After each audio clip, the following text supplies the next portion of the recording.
Please check out our sponsors NordVPN for the best in online security. It's the best VPN on the market, and you can try it risk-free now with a 30-day money-back guarantee by visiting nordvpn.com/heart and hand. That's nordvpn.com/heart and hand, and it's risk-free with a 30-day money-back guarantee.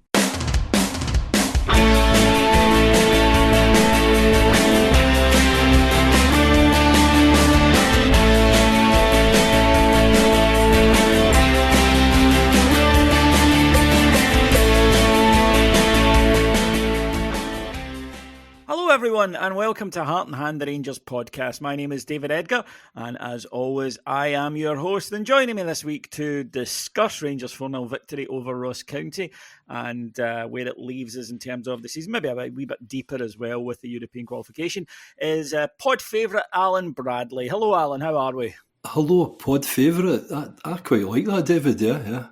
People seem to like you. I don't know if it's sympathy for the elderly or... You know, I think there might be an element of that in it. Because, you've got to look after old folk in winter, haven't you? You never know how long I'm going to be here, David, as you've said, mate. Yeah.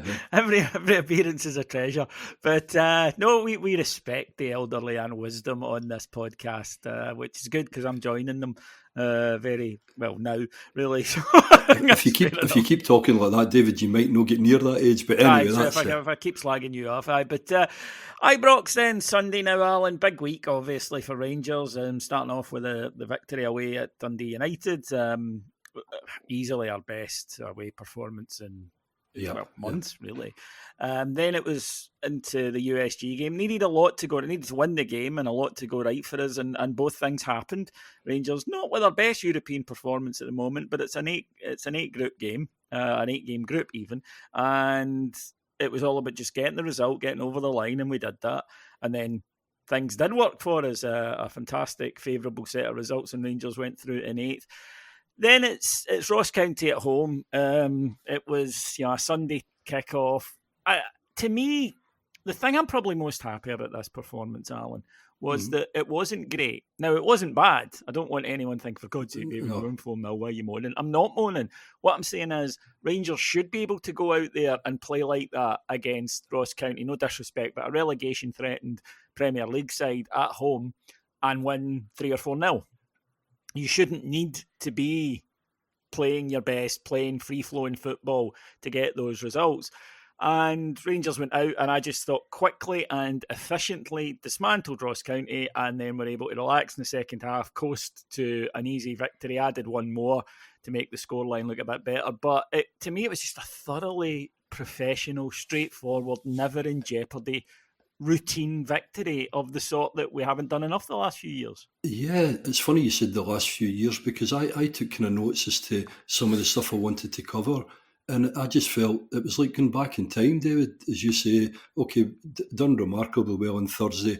And I think I mentioned to Cammy too, I felt guilty coming out going, geez, we rode our luck there. But geez, when you think of everything we've done, absolutely delighted. But you're right, and getting into Sunday, it was like it's Ibrox, no disrespect to any team, but really if Rangers go anywhere near the standards that we can hit, we should be fine.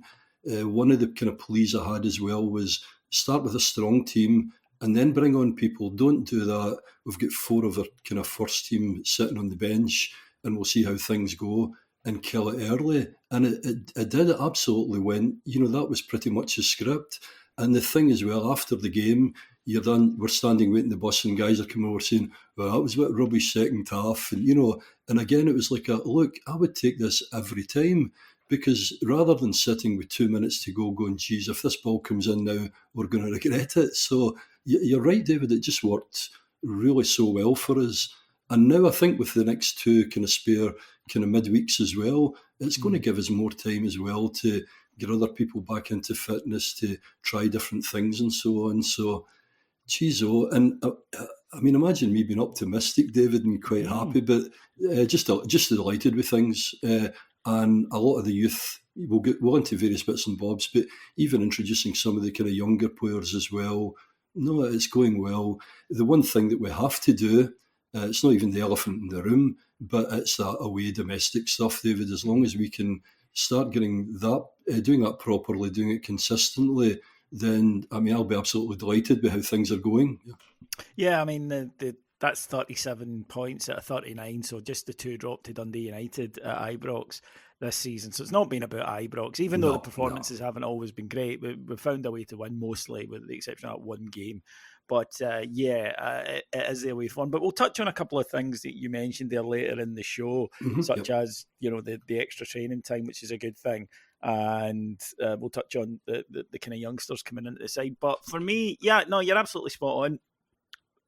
I get, incidentally, that as supporters at 3-0 at half time, you're like, go and get 7 and 8. And it's great. And some days you do. But generally speaking, the second half panned out the way I expected it to, which is it's been a big week, big game on Thursday night, all the emotional energy that gets expended in that as well as physical. But I thought that they'll just go out and the message for the manager is don't get injured, don't get booked Yes. in the second half. That's what the message is. It's the game's won, right? So go out there and enjoy it. See if you can get more goals. He spoke about being disappointed. We could have had more goals, but there is a natural tendency to relax. But the reason that you're right is this is something Rangers haven't done, which is that ability to play the second half like that and conserve energy. You're not going to get very far if you need to play 100 miles an hour, 95, 96 minutes of a football match every game, because the game is still up in the air, right? Because you're either hanging on or you're chasing something. Then you're gonna run out of energy. I look at Liverpool, for example, in England this season, who are the absolute masters of this. That they just do enough to be comfortable. I don't mean that they scrape over the line, but they get themselves 2-3 up and then they just keep the ball. Yes, And absolutely. they relax, and it gives players. So, although you're maybe playing 90 minutes, there's a difference between playing 90 minutes of a game that goes right to the end, that everything's competitive, and a game like that where, with all due respect, by half time it was completely done and dusted. Good day for Yanis Hadji. He got 2 goals yesterday. The first one following up well from Václav Cerny. Now, we've spoken about Cerny before, Alan, and there are things that you just, by this stage of the game, we know with him. He's not the quickest, right? And he just will not do physical challenges. He just will not go in and, compete for high balls and go in. Yeah. That's not his game, and he doesn't do it. But why I like him is he makes things happen. He's got 20 goal involvements this season between assists and goals scored. There's another one yesterday. He doesn't get an assist for it, though, because it's a shot that's saved, but it's still him making something happen. That's why I like him. I want, you can have wingers that will run up and down the wing all day for you, but if you're getting to the end of the season and they've no assists, no goals, that's not a lot of use. Cerny, even when he's not playing well, and I thought yesterday he was all right. I don't think he was great. I don't think he was bad. I've seen him better and I've seen him worse, but it doesn't matter what level of performance you get from Václav Cerny. Generally coming off, he's made a difference in the game, and I really like that. Yeah, I think, and I'm not suggesting for 1 minute he's the class of Davy Cooper, but it's the same. If you think of Davy Cooper, you give him the ball and he'll create things, as you say, he'll score goals. He can go one way to other, and he's just a complete handful. People have to double up on him. And Cerny is very much like that. And you can do that, David, if you've got a team that's pretty well organised and you've got a bit of solidity and a structure and all that about it. Every team's going to have players that you would call them, say, luxury players. But as you say, he chips in with a fair number of goals as well. He creates an awful lot of chances too. He frustrates us sometimes where he'll maybe go a wee bit left when he should take it in his right. But no, I'd rather have that than especially even at Ibrox too, where it's you try to break down teams, you're trying to, they're blocking, there's a lot of players about. I thought what was great as well is I thought the big defender as well was brilliant in terms of his distribution as well as Ciala. He started that and the amount of times there's even a link. He must have played about maybe 2 or 3 of them, 50 yards right to them. Cerny just takes it down. It's kind of loud drop. It's like, I'll just take the weight out and away we go. So frustrating and so on. But I think the first part of this season, David, I think we were all really frustrated by him, his attitude and whatever. But I thought that kick up the backside that he got, I don't know if it was a Kilmarnock game or whatever, but he bucked his ideas up now. And since then, No, I'm quite happy with a luxury player. I wouldn't want him just kind of, peedling about and so on, but he gives you far more positives, David, than, the kind of negatives of, that type of player. Yeah. Yeah, I mean, I think sometimes the ball goes up and it's a 50-50 and he just doesn't go in for it, right? No, And in no. Scotland, we're against that. Whereas his take on it is like, I'm not going to win it. So, I'm not good at this. That guy's going to win it. But get me the ball where I can turn and hurt them. And I'll turn and hurt them. He's great in the And counter-attack he's attack brilliant as in the well, counter David's attack, brilliant yeah. at And, that, yeah. and he's always looking, he times his run really well. He's always on, so often that, like yesterday, the offside check, which I think people thought was for Hadji and it wasn't. And incidentally, this is why we need better. Because initially I was like, why are they checking offside? I mean, Hadji, Aye. there's a guy 2 yards in front of him as he puts the ball in the net, and Hadji's been running forward. He's not come back from an offside position. And it turned out it was for Cerny. This is where they've got to be better for us in the stadium, because if you're watching the game at home, you would have known that. Yes. It would have been communicated to you that it's actually Cerny. They're just doing a check and they've checked that he's fine. We don't get that info. So had that goal been disallowed yesterday, had Cerny legitimately been offside incidentally, the paying customers would not have known the reason that goal, that can't be right. That can't be right. So, into the lead then, which is always a key thing at Rangers in games at Ibrox against smaller clubs. You don't give them chance to bed in and build their confidence. We know a lot of them will settle in for bed and breakfast, as Martin would put it. And you've got to just make sure that they can't do that. Second goal, Hadji again, bit of luck with this one, but again, you don't buy the ticket, you don't win the lottery.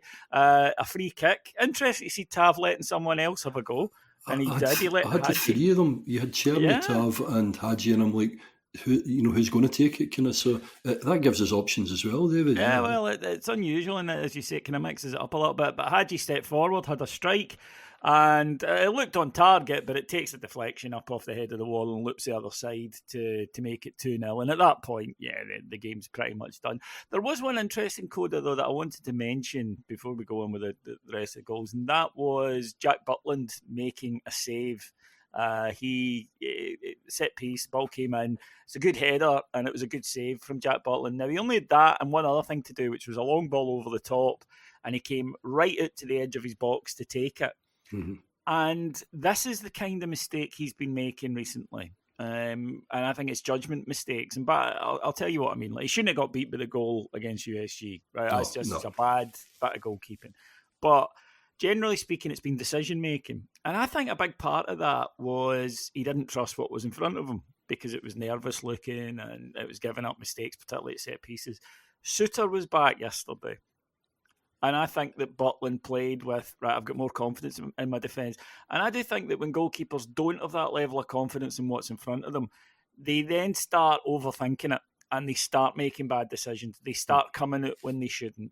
They start coming out and then think, should I come out or will I go? And that's too late. That second delay kills you. That's what happened with the penalty at St Mirren. And I think that the return of Suter bodes well, not just for the fact that Suter, I think, is clearly our best defender, but also because he makes the people around him that bit calmer and play that wee bit less panicky, a wee bit more assured. Yeah, you get a feeling, as you say, within teams anyway, and even smaller parts within the side, and you get to know how players are going to react and who's there and so on. So you're 100% right. I mean, he's just got more confidence, hasn't he? Whereas if you've got different people in there, it's like, is he going to go? Is he not going to go? Should I? And it just puts confusion. I think the other thing as well is that happens quite a lot as well early on in games when you've suddenly got a different centre halves or the one that usually plays on the left and the right and so on. But as you say, John Suter being in there, I think he did okay as well with the header. He actually held it. It was actually not a bad kind of header from him. Yeah. Butland did well. I mean, I'm like you, since he never get the English call up, I just felt, I don't know, the latter part of last season, Scottish Cup final, some of the other ones as well, he's not hit the heights that, we've seen at the start of it, but no, it was good to see him actually, kind of doing that, as you say, wasn't involved in much. But other point I wanted to make to you as well, David, when we're going on even about the Cerny one, but well, how do we look at the kind of goals and so on again? As you say, at the time, the game you only see so much. But what's really good too as well now is even the first one, you've got Tav, you've got Hadji, you've got Dessers, you've got Igaman all in the box as well. then That's key, again, and now, you know, at the times at Ibrox, sometimes you go, we've moved forward and there's one and there's 7 or 8 of them. The numbers we're getting in, I think on a couple of occasions, Tav in particular as well, it's helping, and it's making it a lot harder for these teams to just do the sitting block. Yeah, I mean, it's key, and it's something earlier in the season we weren't scoring enough goals, and we weren't in general. Scored 18 in the last 6, and it's because of things like that. It's because obviously we've got players up front that are in better form, and that does help. And we're playing the 2 up front, even when Danilo's at his Dessers and Igaman, which is a big help as well. And we always like that, don't we? Really? Well, you just, domestically, I think, here's the proof of the pudding, Alan. When we played one up front, we didn't score enough goals. We changed to 2, we did well. We revert back to the 1 and stop scoring. Aye, yeah. I mean, so we have a season's worth of evidence of, with the current squad that we have, we are a better attacking side when we've got two kind of, if you like, strikers, even though Igaman will drop a wee bit deeper. But you still have that threat. But the other thing is then you need to get bodies in the box. You need to get... Haji's always looking to get in. We know that. He's always looking to get into the box. Tav has been driving up a lot more than he was at the start of the season when, to be fair, his form was in the toilet and he knew it. I think then he was reluctant to go forward in case he get caught out at the back, which is understandable. But he's getting forward a lot more. Jeffy's always keen to go forward. He's always going to want to do it. Occasionally, even Raskin. Right? Yeah. And it's common sense. If a guy's in the wing with the ball and there's one person to hit and he's got 4 defenders around him, it's going to be very difficult to make something happen from that position. But 3-0 and a goal from a corner. Another one, that's 2 in a week. Yeah. And Rangers with an interesting new tactic, which is hitting Nico Raskin rather than looking for the big guys. Now, Nico's actually surprisingly good in the air for a guy his size. Yeah. And he gets up, knocks it down. Obviously, a pre-arranged move, because coming round at the back post is John Souttar. And I love this finish from John Souttar. This was a clearance. This is getting in. And he absolutely leathered that ball into the top corner. So lovely for him. There could be man in the post, there could be 3 there. No. The ball's just going in anyway, isn't it? And if you want to stand there, well, yeah. If the keeper gets a hand on that, his hand's going in to the net with the ball. It was a proper centre-back's finish. But, and obviously the game completely done at this point. But we brought in a new assistant manager.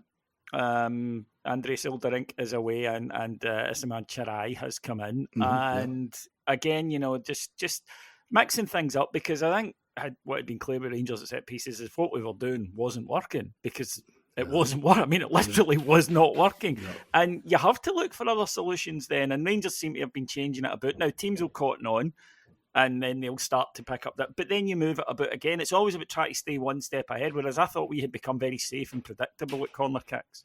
Yeah, agree. Yep. Even, I think the one during the week as well, where it was the Tav, kind of Cerny Tav playing in. But yeah, and there's a couple of them, I think, over the past few weeks, David, some of them haven't come off. But again, it's like we're trying something different, aren't we, rather than failing to get by the guy in the front post. Yeah. Yeah, I mean, and again, we're not a big team. Right, we're not. So you can't rely on, we've got 3 or 4 big monsters in there. Like you and I will remember the team that had Terry Butcher, Richard Gough, Kevin Drinkle in it. And we won 99% of first contact in either box. And if they didn't get that, Bomber Brown was probably there a bit as well. Right? So we grew up, and then Drinkle left and Haitley came in, and it was the same thing. So we were used to that. We don't have guys like that in the team who are natural commanding headers of a football. So what you've got to do is be a wee bit cleverer. Now, you need the delivery to be right, but that might mean, as you say, moving the ball to a different position, short, taking it, but mixing it up and not allowing defences to set constantly for the same thing, which I think we had done for a long time. It's as if the other team had a flip chart and said, by the way, when Rangers get a free kick at that side, this is what happens, and here's how we counter. As you say now, because of the variance and so on, it's got confusion, which I think the third goal as well, I looked at that as well, David. I think it was 5 or 6 of us obviously looking at the Broom on the right hand side, kind of come in a bit later as well. Again, all coming in. So they are definitely working, and it does seem to be paying off now. Into the second half then, and again, as we say, there wasn't much, but there were a couple of notes of interest. First of all, Rangers got a penalty, and despite Tav being well, Rangers up until yesterday were the only professional team in the 42-team league who hadn't had a penalty this season, which for a team that averages 60% possession And we is tend to be in the wild. box a bit more than some other Yeah, you opposition would have teams. Yeah. thought. You would have thought, but we finally get a penalty, and Tav, as I say, despite being out of practice, remembers how to do it and slips it home, and it's 4-0. But the main things in the second half were some of the substitutions. Now, first up was Bailey Rice getting 45 minutes, and I thought he impressed. Yeah, the cracking wee player. Nice left foot. He was actually unlucky with a shot. I think the keeper had a decent That was save. a good save. And he had a couple of other ones as well, David, that they managed to just block. So I like him. I like his style as well. It's kind of head up as well. He's always, Looking. the kind of the Barry Ferguson type, even Derek, but he's very much a kind of head up looking, what's about. And I think he moves the ball well and he tries to play it forward too. So really a great prospect for us, I think, yeah. The manager said an interesting thing afterwards when he said about Bailey Rice. He says he's a good player. He goes, but when I came in here a year ago, he was a good player. He says it wasn't that was the problem. The problem was he was good when he hit the ball, but he wasn't good off the ball. And this is something that Rangers, I think, have struggled with in the past few years. If you remember when Ross McCausland came into the side last year, remember the game in Betis? Where she's down that side. Now, attacking wise that night, he was good. He supported Tav and he I think he was involved in a couple of the goals. But whenever that team attacked, he just stood and watched. I know. And the manager has sort of identified this as almost like a cultural issue within the academy that they are obviously working to sort now. And it got me thinking, as part of the problem with our younger sides, they'll generally have better players than the other team. So they don't need to worry too much about this stuff. And this is why, if we're not going to have a reserve league in Scotland, which clearly we're not, then I think we do need to be looking at getting the lads out on loans younger, and even to teams that don't have the ball so much at that stage of their career. Definitely. Because then it's about learning. If you're going to a club where you don't have a lot of the ball, but the manager says, we have a system and everybody needs to do something in it. If because if we press and you don't do it, then the press breaks down and they can get through us. That's your fault. If they're attacking and you've just stood and watched your man run off you, then it's your fault. And it is about teaching them that defensive discipline, because obviously to get to Rangers, you would imagine that they're good with the ball. They're working on having the ball a lot when they're at Rangers. But we do need to teach. Modern football is not just about, unless you are an absolutely truly gifted player who can do something just about every time he gets in the ball, and the other 10 will go, right, we'll make allowances for that. You've got to put a shift in. And it's just interesting that that's now a couple of youngsters come through and the manager said, it was never about what they can do with the football. It's what they can do when the other team of the football.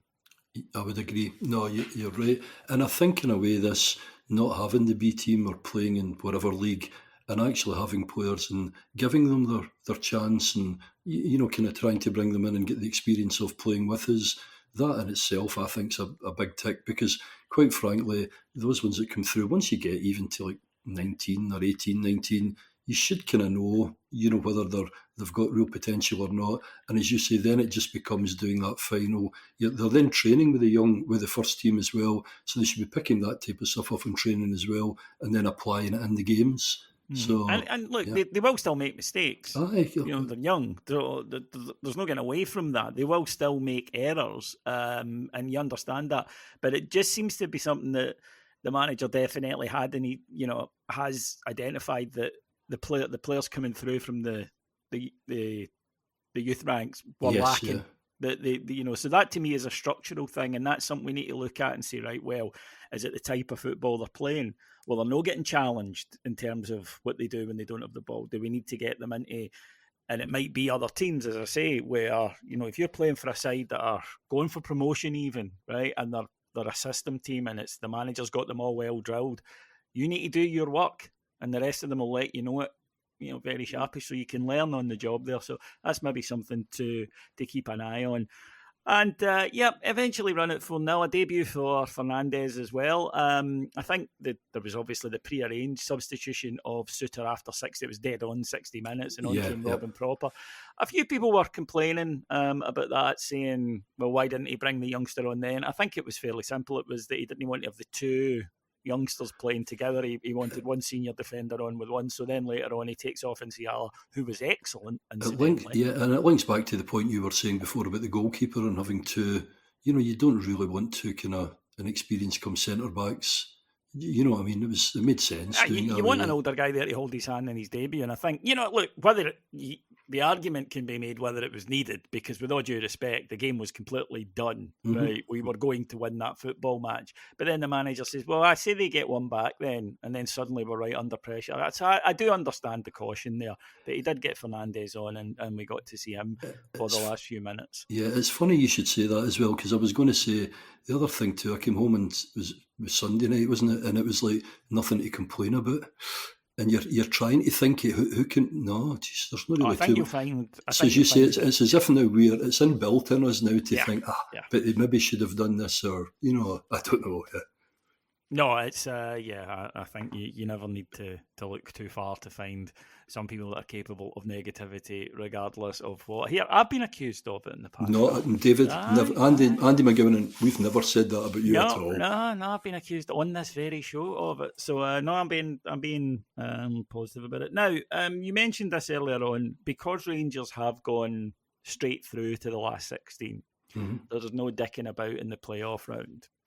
And by the way, can we stop talking about we have qualified for the play? We have qualified. No, you've qualified for the playoff round, right? That's different. Okay, we're right through, so we don't have this fixture coming up, which would obviously need planned for, and that requires the organisation, the booking of the hotel, the scouting, all of that, looking at the right players that you can bring, all this stuff. And instead, we've got a few free weeks now, where it's literally like Rangers will play 3 games in 2 weeks, which I don't know if it's like a winter break for us, isn't it? Really, for us, yeah. We've got the cup tie against Queen's Park next Sunday, and then we've got Hearts the following week. Now, that does give the manager 2 full weeks on the training ground. It gives the new assistant 2 full weeks on the training ground. And I spoke to the manager after the game in the press conference, and I actually asked about that, and I said, this is a rarity. And he said, no, you're absolutely right. He goes, initially he said, I heard one of the players say the other night in an interview, well, maybe we can get a few more days off. He said, so I told them on Friday, nope. And everybody in the press room laughed, and he said, I'm not joking. I did that. He goes, the reason being is for players that have played a lot, then they can do lighter training, which is great. We don't need to keep them, the way that we normally would. He said, but for guys who, as you mentioned, are coming out of injuries, they will work them a bit harder. They can get time. But he said it's also we can begin to get stuff across to them, which you can't do when it's you're playing, the next day's a recovery day, then you're training ahead of the next game and you're going for it, then you travel and you play, and you come back and it keeps on like that. Instead, you can sit down and say, as you say, let's look at this, let's work on it, let's do this and that. It's an unexpected but quite a significant bonus, I think. Absolutely, and like patterns of play, and you see it in quite a few. What we've been doing is over the past few weeks, we've been doing a lot better. But even when things don't come off, but you can see the odd patterns of play between maybe 2 or 3 of them, and how they're linking up and so on, and it just gives them far more time to kind of iron those in and to make those kind of automatic, so that when they're under pressure and so on in the game, they're not having to overthink. It just becomes I'm used to playing with him, we do that, here's the third man runner. So all of that, I think, as you say, it's such a bonus, David, rather than, oh my goodness, we've got this game coming up now, then we've got another one. And for the injury too, and I think that, harping back to the start of the season as well, that's where I had a bit of sympathy as well, because I remember even the manager saying, we've got these new players in, some of them have came from goodness knows where, and we haven't really got the time to, it's just a case of we've got a game, there needs to be a rest the next day, there you go again. So I just hope obviously they use, this time to the best, but having the new assistant manager in as well, David, we've definitely want to watch on that, yeah. Well, on that, you mentioned there about the You're trying to make out I'm doing some slick, segue thing. It doesn't happen, David, does it? Just help the aged, right? But you mentioned there, right, about players bedding in the summer and the fact that we had to pretty much just go straight away. Now, Rangers in this transfer window brought in Fernandes. He's a loan with an option to buy one for the future. They've announced, we record before the end of the window, but Rangers have announced that Lyle Cameron will sign a pre-contract, or has signed a pre-contract. He'll arrive in the summer from Dundee. Rangers will be due a development fee to pay folks. It'll be similar to Connor Barron, so that there was no chance of a Glenn Kamara 50 grand type signing here, because Dundee are entitled to at least 10 times that. It'll probably be around about that. It'll be I would imagine it'll be kind of similar for what we paid 600 for ish or Barron. thereabouts. I'd imagine it would be around about that come the summer. But you always want more, and by the time you come to listen to this, for all I know, Rangers have signed more. But it goes back to at the start of the window, where I do think that probably for the first time ever, Rangers actually set the expectations, where Patrick Stewart said, we'll bring in one, possibly two, right? And Rangers have kind of done that, 1.5, I suppose you might say. Now, you get fans who are saying, that's fine, they're playing the youngsters now. You can definitely see there's a definite plan. We've cut a lot of the dead wood from the squad, which we have. We've got rid of a lot of these guys, and it's clear what we want to do. With the rest of the season being as it is, we're not going to win the league. And we're better going with that, playing the youngsters, doing what we were planning to do. Others saying, no, get players in just now ahead of the summer so they can bed in. Rangers would counter that, and I know because we've asked the manager this in press conferences, and he said, well, this time of year it might be a player you can get, but he's not the one you want, whereas the one you want you can get in the summer. What do you think is the best way when it comes to a January window? Well, I mean, the thing is, I don't know all that's going on behind the scenes in terms of the finances and how much they need to shave off and things, so we're kind of working a wee bit in the blind with that one. To me, if you can get someone like of real quality, David, that would really could walk into the team basically, and hit the ground running, then I would go with that one. If you can, I wouldn't just get someone in that it's going to take 2 months to settle and things, because all that we're doing is we're actually paying again some of the money that we're just offsetting some of the kind of gains that we've done it. The only thing I'm a wee bit, we'll forget about covering injuries and things. It would be nice to have, something extra, whether we talked on the left-hand side, but then I don't know what's going to happen with Cortes as well. I would still like someone as well, David, if you could, a bit more, I don't know, physicality in the midfield. I feel that's the away side, the domestic away things. I still feel we're just lacking kind of a wee bit in that. But I think now with the cover that we've got, even with the central defenders now, we've got a couple of them now. We seem to be maybe a wee bit better than that. Up front too, it doesn't look as if someone's going to... I think if someone was going to go out again, David, then automatically, as the manager says, bring in, but they've got to be, at least the quality. But I really wouldn't want is just to end up having maybe a couple of players that, even on loan, where you're paying reasonable amount of money, and quite frankly, we're not really going to get much out of them. I think we just try and sweat as much as we can out with what we have now. If we can sprinkle one, say maybe two quality, fine. But I don't know, David, I think in this whole transition thing now, I think we just need to kind of keep going with what we're going, still go for the Scottish Cup, and obviously the whole European, if we can just get that wee bit further again in Europe, Yeah, no, totally. I mean... When round the houses, sorry, but do you know what I mean? No, but we are a tie away from a European quarter-final. That is not to be sneezed at in any era, but especially in the modern era. But no, I see what you're saying. I mean, I would always want us to sign players because I'm a fan. I'm a Wayne, right? Buy players, buy good players, get them in, and it should be fairly straightforward. Equally, I am fed up with us buying squad fillers. I don't want a, with all due respect, I don't want a Dowell or a Matondo brought in just to go look, and then you're stuck with someone and they contribute over the course of their career here, the square root of hee-haw. And you end up not being able to play Bailey Rice or one of those guys. I would rather see Rice or Curtis. But then it goes both ways, Alan, though. We do need to then see them. What I don't want is the next 3 months where they're getting 5 minutes here or there. It's like, right, if you either commit to this or you don't, you're in a situation which is rare for Rangers, and it won't be the case next season, where you do have the fans are going, okay, we've been to hell and back this year, but we see where we are now. We seem to be getting into a better place, but take advantage of this rare chance to bed in youngsters and play them in matches and develop them. Don't play at it. We gave them 5 minutes against Queen's Park. No, none of that pish. Get them in the side and let's see if we can get something out of it. And I've said that's been the problem for a long, long time. It's been you bring on someone, he's got 12 minutes and it's on, you go and do something.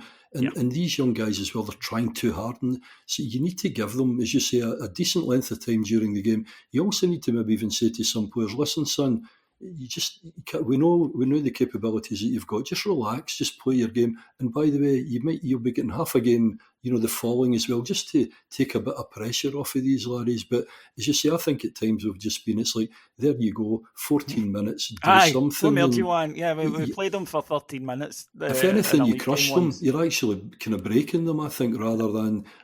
I always said that as well, even with a young striker, not that we ever would do it, but you'd be, listen, don't worry, see for the next 2 or 3 games, just you relax, play your game, but you're going to get another. And I don't know, I think you sometimes get more positives out of that response. Other one too, is remember obviously us going back in our 80s and our 90s, when the club was what we thought was awash with cash, like you and I would both be going, aye, we get that extra money now for Europe, flipping just spend it, get 2 or 3 of them, these kind of players. But because I think we've learned from that, and they have said to us in terms of how the state of the club is, that's how I made that point as well. I'm definitely get this feeling, if we can reduce this bill, which we seem to be doing, the kind of wage bill and so on, we're just trying to kind of do that at the moment, and then let's see where we go, from there. Yeah, because we do need to add players to get closer to where we want to be, and that'll be the challenge for the summer. So while I can understand what they're doing just now, as you say, getting the financial house in order, and this year has been about doing that, getting the trade model going, all that stuff, right? You still need to be in a position at summer, say, right, we're going to add a few quality players here. Right, and I don't expect us to be spending £10 million on a player. I'm realistic, but I still want to see 3 or 4 guys who, as you say, are bought to come straight in and go into the team and improve it. Because you don't want an Aaron Ramsey or somebody where you're paying tens of thousands of quid to get them. They'll hardly put, as you say, it would need to be somebody that you think we're really going to get an impact from them. Yeah. No, and I totally agree on that. And as I say, it's rare at Rangers that you get this position where you can play. Well, not only are the fans saying aye, all right, the fans they want to see them rather than the fans are saying play him rather than somebody. So I think that it's old Allen, David. It's like old Allen again. Think Derek Ferguson coming through, Ian Gerrard, those guys. It was we just loved that. You've got and obviously 70s and things. It's young boys like Parley, they just bring in young laddies, give them and I think the fans, we will give them more, we'll be a bit more patient. But I think a big shout out to a lot of the fans as well, who have moved on from the, burn everything, we haven't won the treble, and we want to win everything, we want to be Rangers, we're not dropping our standards. But I think even some of the stuff that's coming through now, I think people appreciate the kind of current context. But by God, I don't know what's happened with the kind of Patrick Stewart review thing, but we need to get things right. But when it comes to next summer, Davey, we need to be hitting the ground running, and proper Rangers. There'll be no, and let's see what we can do a wee bit of. So we're giving them leeway just now, but ultimately, when it comes next summer, if we really need to be going for challenge, and strongly, Yeah. Mm-hmm. No, I could not agree more. A transitional season is only acceptable if it transitions to something. Aye, that's the thing, right? Otherwise, it's just otherwise it's just a meaningless word. Where you have to be is that we have moved on from where we were. We have transitioned forward from where we were, and we are now in this position to go on and do whatever we can. Otherwise, it's just a word. It's just a word to excuse a pish season, and this is not going to be a good season, right? Regardless of what happens, this is not going to be a good season. But you can at least say, right, well, we've made changes that mean that it will be the worst season we have for a while because the team is better and stronger, but off the field we're better and stronger. That's what needs to come out of season 24. And it ain't going to be enough to just get a decent season next year and then going down. It needs to be something now that we're doing this. We're taking this week in a step, but then for the following years, it's going to be, the direction we're going to go for the next couple of years, David, Mm-hmm. No, I couldn't agree more, mate. Right then, folks, that will do us for this week here on Heart and Hand. Cammy will be here later in the week with Heart and Hand Extra. A look ahead to the match against Queen's Park, the original derby, Glasgow derby, which takes place next Sunday. I'll be back next Monday to talk about it. In the meantime, though, if you want to keep up to date with everything that's happening at Rangers, go to patreon.com/Heart and Hand. My thanks to our producers, Mike Lee and Paul Miles, and my thanks to the guest, the wonderful Alan Bradley. Thank you, Alan. Thanks, I've really enjoyed it. I'm going to make my Ovaltine now, David, and just settle down. Yeah. Folk think that you're joking there, but Alan is an ex-postie and he's in his bed at like 8 and up at 3. That's, he's no broke that habit. He's on a golf course most days for 5 a.m. I can't swing though with that bag as well. See the golf bag, I just can't get rid of that, David. Yeah. That's but folk do think if you want to get in touch with Alan, you need to have done it by 9 o'clock because otherwise that is a habit that has not died over the years. No. Right then, folks, thank you for listening to us. We'll be back next week. Till then, take care, everybody. Bye bye.